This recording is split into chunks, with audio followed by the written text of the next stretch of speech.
Hey everyone, this is Hoji as always, and in this video I'm going to make a significant point for language learners. بریم سراغ یه نکته کوتاه توی ویدیو کوتاه در مورد اونایی که زبان رو میخوان شروع کنن یاد بگیرن.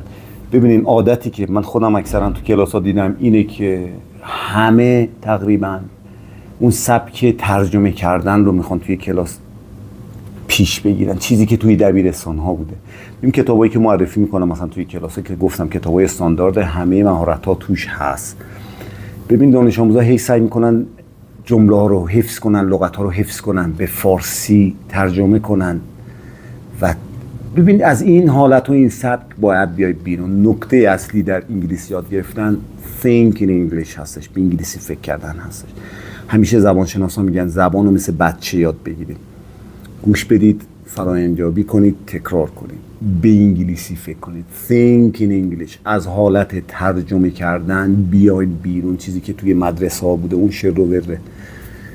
کتاب ها استاندارد هستش، نکته ها همه استاندارد هستش، مهارت ها رو خیلی استاندارد آموزش میده. فقط باید تلاش کنید، وقت بذارید and think in English.